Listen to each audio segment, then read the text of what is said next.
Salut à tous les amis, salut à tous, belle victoire contre le FC Barcelone ce week-end, mais il faut redescendre sur terre, on a un match encore contre Osasuna le mercredi, et voilà, on va prendre le rôle d'Ancelotti, on va concocter le meilleur 11 possible pour ce match, en prenant compte bien sûr des blessures et des indisponibilités bien sûr. La liste des convoqués n'a pas encore été dévoilée les amis, mais on va faire ce qu'on peut, donc Thibaut Courtois bien sûr, il s'est fait un peu mal au Classico, mais ça devrait aller, pas de blessure, donc normalement on devrait le voir titulaire on se poste de gardien de but. On passe les amis à la défense. Arrière droit, Carvajal. Carvajal, c'est vrai que Lucas Vazquez a fait quelques belles parties contre Shakhtar et le Barça, mais je pense que Carvajal est une valeur sûre et il faut le mettre quand il est disponible, il faut le mettre. Eder Militao, bien sûr, il a fait un match de fou. Et voilà, la charnière centrale du Real Madrid se dessine avec Alaba et Militao. Donc pas de surprise pour moi, Eder Militao, normalement, doit être titulaire contre Osasuna. David Alaba, les amis, qui vient de marquer son premier but sous les couleurs du Real Madrid.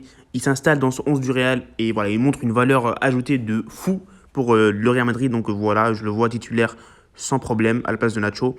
Ferland Mendy, mes amis. Ferland Mendy, le Real ne peut pas commencer un match sans Ferland Mendy, je vous le dis. Peut-être il y a Miguel qui peut jouer, peut-être peut un peu dépanner. Marcelo, j'aurais bien aimé le voir, mais Ferland Mendy, les amis, défensivement, il est juste intouchable. Casemiro, les amis, on a vu contre le Barça.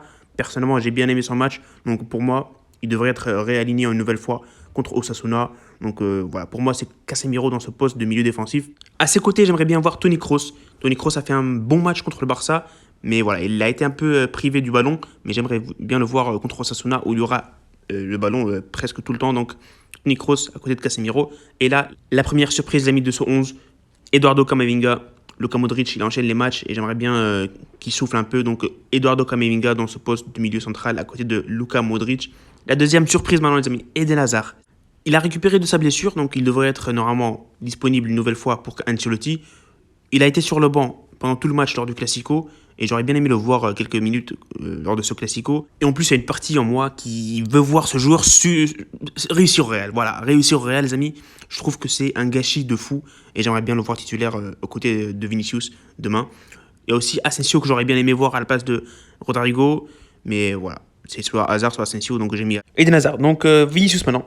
Les amis, Vinicius, c'est un joueur de fou. Je pense pas que le Real puisse s'en passer. C'est impossible. Il est juste trop fort. Il peut créer du danger dans un instant. On sait pas. Le problème, c'est que voilà, il fait parfois des trucs bizarres. Mais voilà, Vinicius, pour moi, titulaire à 100%. Et KB9, les amis, enfin, en point d'attaque. Même si j'aurais bien aimé voir Jovic. Mais voilà, Benzema a un trophée à aller chercher. Donc pour moi, Benzema, mes amis, même si le vote a été conclu. Donc voilà, pour moi Benzema c'est logique les amis pour dans cette place de titulaire en pointe.